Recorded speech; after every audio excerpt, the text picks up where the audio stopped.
Hello and welcome to Short Briefings on Long-Term Thinking. Thanks for joining us. I'm Malcolm Borthwick, Editor of Intellectual Capital at Baillie Gifford. If something is scarce, it's usually valuable. That benefits whoever's in control. But if it becomes abundant, things change. Think what happens, for example, to oil and gas producers when you get your power from renewable energy, or cinema owners as you stream the latest films into your homes. Learning's another example. Universities and schools have taught classes in a standardised fashion for centuries. A teacher in a room delivers a set course over a set time to a small group of students. But now technologies in the form of the internet, AI and apps give you other ways to learn. To discuss some of the companies transforming education, I'm joined in our Edinburgh studio by Thaiha Nguyen. She's an investment manager involved in the Keystone Positive Change Investment Trust and the Positive Change Fund. But before we start the conversation, some important information. Please remember that, as with all investments, your capital is at risk and your income is not guaranteed. Thaiha, thanks very much for joining us in the studio. It's exciting to be here in the Edinburgh studio, and this is our 25th podcast. So thanks for joining us in Short Briefings on Long-Term Thinking.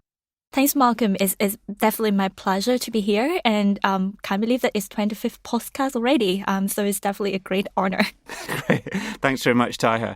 So if we could just start by setting out what the problem is here and the solution that's being provided. Education is a very broad area, so let me focus on higher education only for the conversation today. And I think for learners in higher education, the motivation to study beyond just pursuing new knowledge is actually to earn a better job and higher income in the future, right? That's the economic motivation. And that is why education has a signaling purpose. It signals the employability of learners. And that is also why credentials are so important. For a long time, universities are the monopoly of credentials. And education is sort of a scarce resource. And like you said earlier, right, if something is scarce, it's expensive. And that is true in education. There is just a limited growth in the supply of higher education because university teaching is not scalable. For decades, the classroom only can hold a certain numbers of students, and the teacher's capacity to teach is only confined to the size of that classroom. But at the same time, you have increasing demand for education. So that has caused an escalation in costs. And in fact, if we look at the US college tuition fee, then it almost quadrupled since 1980s compared to just a doubling in healthcare costs. And so what I see as a challenge to our education system at the moment is that you have a very high cost for education and a system that is not scalable, that is not accessible for everyone. A system that is unscalable unless there's change, by the sounds of things. Yeah, and I think when there are challenges, there is going to spur innovations. I think what's happening in education at the moment is that education may become less of a scarce resource over time. And there are two reasons for that. I think the first one is that universities may no longer be the only credentials providers anymore. And why is that? Because if you think about it, the world is changing really fast with rapid technology development. And universities struggling to keep up with the contents that make their students employable. And so what happened is that employers are now directly joining the market to fill in that skill gaps themselves. And so companies like Google, like IBM, like Microsoft, etc., they have launched and taught their own degrees that are now considered equivalent to university degrees. And increasingly, universities adopting those courses developed by employers into their own curriculums. And the second thing that I think is changing is that the distributions of education. And here I'm talking about the internet and online education. If you think, again, then the cost of giving online lecture to an extra student is virtually zero. And so like everywhere else we have seen across the economy, the internet has a powerful deflationary impact, which I think will make education a lot cheaper and a lot more accessible in the future. Historically or traditionally, education has been a bit of a graveyard for investors. So what's changed? It's interesting because for a long time, we wanted to find, for investors, we want to find good companies and good investment opportunities at the same time.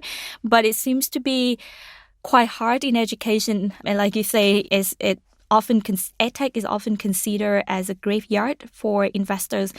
And I think the reason for that is because it is really difficult to balance the missions that these education companies want to achieve in the form of like lowering costs and improving accessibility with the desire to be profitable.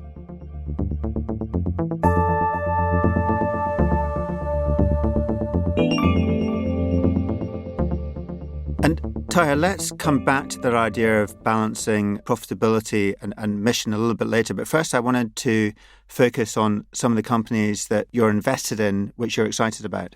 Yeah, sure. So we have 3 education companies in the portfolio, which are Coursera, Duolingo, and FDM.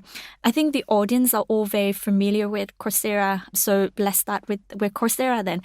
Coursera has the largest library of mock or massive open online courses that I'm sure many of you have tried at least one before. Coursera fits really well with some of the changes that I talked about earlier. So it has 3 business lines. The first one is called Coursera for Consumers, in which it provides thousands of short online courses for consumers like you and me, which I think will benefit from the desire for lifelong learning to remain relevant in the ever-changing job market. The second business is called Degrees, in which Coursera works with universities to help universities provide online degree for the students. And that will benefit from the shift to online education, which has become a must-have rather than just a nice-to-have for most of the universities. And the third business is the enterprise business, in which Coursera provides online courses for the employers and governments to help them upskill their workforce. And what is so exciting about Coursera in my mind is the fact that its open platforms involve the major stakeholders in the education system, who are the educators, the learners, and the institutions that employ them. And they work really well with all those parties. And it's sort of like a feedback loop, because the more learners you have, the better you can attract educators and employers, and that works in virtuous cycle. And for positive change, Coursera is a positive change company because it has the potential to bring better accessibility to education, lower the cost, and at the same time providing qualifications that are relevant for people who want to remain relevant in the job market. And what's the scale of the opportunity for Coursera? The scale is, I say, massive, isn't it? Like, if you think about education, it is one of the biggest sector. It's a $2 trillion market opportunity, and online degree is estimated to be about $40 billion at the moment, and rising to like 80 billion by 2025. So that is just some enormous number, right? But I think what is really exciting for me is that the market opportunity can be very dynamic. So if you buy into the argument that we're going to live for longer, we're going to work for longer, we're not going to retire when we reach like 65 years old. Maybe we work until we 80 years old, and we're going to keep learning, because not just because we want to have new knowledge, but also because we want to remain, again, relevant in the fast-changing job market. Then the opportunity for education to keep growing, I think, is just quite exciting. And tell me about Duolingo, which is a fascinating company founded by Louise von Ahn, who's a really interesting character. Yeah, I remember having a conversation with Louise in the Duolingo IPO process, and super impressed by him with all of his achievement. I know for some of you who may know Louis, he was the inventor of CAPTCHA and reCAPTCHA. But I think more impressive for me is that he's the person that wants to devote his entire life to education. His background as immigrants from Guatemala taught him the importance of education and equal access to education. So interestingly, a story that he received an offer from Microsoft to come and work for them directly from Bill Gates, but he refused because he wanted to be a teacher in computer science, like a professor in computer science at Carnegie Mellon. And later on, he founded Duolingo on the belief that he wants to provide the best education and make it universally available to everyone in the world. So not many people turn down Bill Gates. I think that gives an insight into how he's quite mission-driven as opposed to just profit-driven. Yeah, so we come back to that point about balancing profitability and mission. And I think Luis is the founder who always want to strike that balance right. It took Duolingo a while to figure out the best monetization method. Because of the mission, he vowed not to ever charge for education content. So they come up with the subscription business in a similar way as Spotify, in which, of course, you can learn like language on Duolingo completely free. But if you want to remove some of the advertising and maybe learn a bit faster, then you subscribe for the premium service. And I think that is a great business model that hopefully that strike that balance right for it between mission and profitability. And you've tried the app. How did you find it? I'm a keen user. So I'm learning Chinese at the moment. And I just have to be honest that Chinese is not the best language course on Duolingo. The flagship course is the learning French and Spanish from English. And some of my team members tried it. And like I always received a notification from Duolingo saying, oh, let's congrat that person because they achieve X and Y and Z. So it's quite amazing how Duolingo keeps finding ways to make the app more sociable and keep pushing each other to learn more and learn better. Because at the end of the day, for language, you just have to keep practicing every day and keep coming back to practicing it. There's almost an element of gamification there, isn't there? Yeah, Duolingo is best known for its gamification approach because learning language is hard, right? It requires a lot of motivation. So how to make people motivated to learn it every day. So Duolingo's think that by making it fun, making it like a game in which you're kind of like a treasure hunt. Like you have to go through step by steps in order to get to something, right? So that gamification and making it fun, making each of the lessons really short but effective, I think is the key differentiation point of Duolingo among a very crowded language app market out there. Yeah, I think you must be a lot more disciplined than me. I mean, they have a green owl, don't they? Almost like a push notification that pops up and reminds you, now's the time to do your course. Yeah, and sometimes if you forget, then the owl kind of got angry and say, oh, that doesn't work. I'm going to stop sending the message to you. I think Duolingo has a huge library of messages completely designed by AI to send those notifications to learners. The other company you mentioned was FDM. What problem are they trying to solve? FDM is a British company. It involves in training and recruiting and placing people in companies that requires IT's expertise. And they provide that services to graduates or to ex-forces and returners to work. The problem that FDM is trying to solve is quite interesting because we heard a lot about IT skill gaps, and the conventional wisdom is that it is caused by the lack of IT graduates, but it's actually not. The IT skill gap exists to some extent because of the unhelpfulness of university degrees, even degrees in computer science, in signaling the competencies in IT. And so for that reason, when companies recruit for employees, the main things that they seek for is the previous work experience of IT in a professional environment. And that is exactly what FDM provides them with. So in a way that FDM helps solve the mismatch between the supply and the demand for IT expertise, and at the same time providing job opportunities for a cohort of individuals who may not otherwise have access to that opportunity.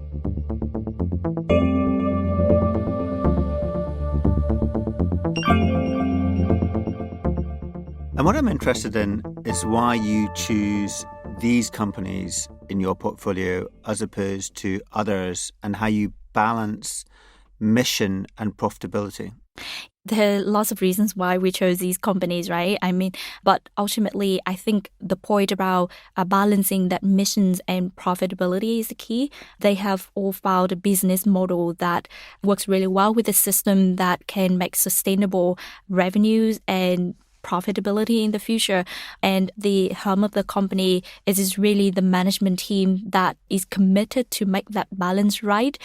And it's not always easy. Like Coursera and Duolingo, it took them years to figure out that monetization method that they are having now. Duolingo, for example, Luis Vona always say that there's an easy way to make money, right? You can bombard free users with advertising to induce them to switch to subscription. That would earn you high revenues in the short term, but that would just jeopardize the user experience in the long term. So they're not going to do that. An opposite example is Croton, which is a Brazilian tertiary education company focusing on low-income students. And that is a company that Positive Change used to hold the shares, but we sold later on the ground that when things turn hard, in this case, is the regulatory environment changes, but the management team just pivoted its strategy and it no longer stayed true to the original mission. And so I definitely think that the management intent is really important aspect of what we look for in those businesses.